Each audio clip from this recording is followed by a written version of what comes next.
સાણંદના ધારાસભ્ય કનુ પટેલને મંત્રી બનાવવા કોળી સમાજ અને તેમના સમર્થકોની માંગ છે। અમદાવાદ બાવળા ખાતે કનુ પટેલના સમર્થકો એકઠા થશે। 500 થી વધુ સમર્થકો બાવળા ખાતે ભેગા થઈ અને મુખ્યમંત્રીને રજૂઆત કરશે। જો કનુ પટેલને મંત્રીમંડળમાં સમાવેશ નહીં કરાય તો સમર્થકો દ્વારા આશ્ચર્યજનક કાર્યક્રમો પણ આપવામાં આવશે। આપણે જણાવી દઈએ કે કનુ પટેલ ગઈકાલે જ શપથવિધિ બાદ ગાંધીનગર પહોંચ્યા હતા। જો કે તે સમયે તેમણે કહ્યું હતું કે કોઈ વિરોધ તેમનો છે નહીં, તેઓ પક્ષમાં જ છે અને પક્ષમાં જ રહેશે। 2019માં નરેન્દ્ર મોદીને વધારે લીડથી પ્રધાનમંત્રી બનાવવા માટે તેઓ કાર્યરત રહેશે, પણ તેની સાથે જ હવે કોળી સમાજના તેમના સમર્થકો વિરોધ પર ઉતર્યા છે। વધુ માહિતી આપશે અમારા સંવાદદાતા કિંજલ મિશ્રા। જે કિંજલ, હવે ભારતીય જનતા પાર્ટીમાં પણ જે ગણગણાટ હતો તે હવે અવાજનું સ્વરૂપ લઈ રહ્યો છે તેમ કહી શકાય।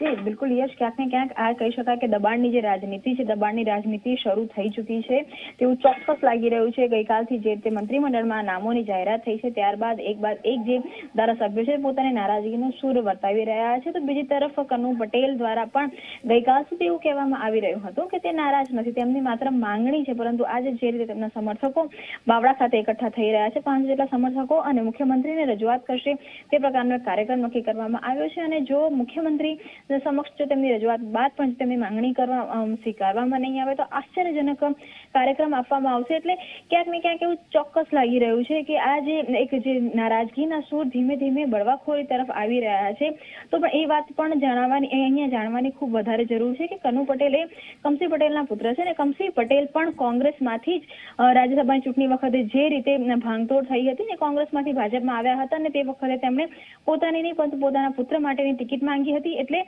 કનુ પટેલ પણ એ જ ધારાસભ્યોમાંથી છે કે જે કોંગ્રેસમાંથી ભાજપમાં આવ્યા હતા અને તેમને ટિકિટ મળી છે, ધારાસભ્ય બન્યા છે, પરંતુ ધારાસભ્ય બન્યા બાદ તેમને પણ જે રીતે લાગી રહ્યું છે કે કોંગ્રેસમાંથી આવનાર લોકોને સીધું મંત્રીમંડળ પદ મળી રહ્યું છે, સીધી રીતે જ મોભું મળી રહ્યું છે, તો ક્યાંક ને ક્યાંક આ ઈચ્છા તેમની પણ જે કહી શકાય કે વધી રહી છે અને આ એક કારણ વધી રહ્યું છે કે આ જે બળવાખોરીના સૂર છે તે દેખાઈ રહ્યા છે। અને આ જ એક કારણ છે કે જેના કારણે ભાજપની આજે કોર કમિટીની બેઠક પણ 4 વાગે બોલાવવામાં આવી છે, કેમ કે સ્વાભાવિક રીતે મૂળ ભાજપના જે કાર્યકર્તાઓ છે, મૂળ ભાજપ ગોત્રના કાર્યકર્તાઓ છે, પદાધિકારીઓ છે, નેતાઓ છે, તેમનામાં નારાજગી છે, તો તેની સામે કોંગ્રેસમાંથી જે લોકો ભાજપમાં આવ્યા છે તેમને હવે પદ લાલચ પદની લાલસા અને ઈચ્છાઓ વધી રહી છે, તો તેની વચ્ચે ભાજપ કઈ રીતે બેલેન્સ કરીને લોકસભાની ચૂંટણી લડશે એ હવે ભાજપ માટે પણ એક યક્ષ પ્રશ્ન ઉભો થઈ રહ્યો છે। જી જરૂરથી કિંજલ, આભાર આપનો તમામ માહિતી આપવા બદલ। તો ભારતીય જનતા પાર્ટી માટે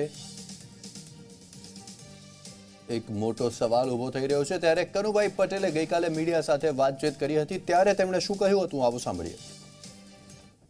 કે હું ભારતીય જનતા પાર્ટીમાં છું અને કાયમ માટે ભારતીય જનતા પાર્ટીમાં જ રહેવાનો છું અને હું ભારતીય જનતા પાર્ટીના પરિવારનો એક સભ્ય છું અને સભ્ય તરીકે જે પણ અમારા મુખ્યમંત્રી સાહેબ જોડે ખાલી મુલાકાતે શુભેચ્છા મુલાકાતે ગયો હતો અને જે હું પરિવારમાં છું એટલે પરિવારનો સભ્ય છું, એમાં મારે કોઈ એવી નારાજગી પાર્ટી પ્રત્યે છે નહીં અને રહેવાની પણ નથી કોઈ પણ સમય। હંમેશા અત્યારે છું ને કાયમ માટે ભારતીય જનતા પાર્ટીમાં જ રહેવાનો છું।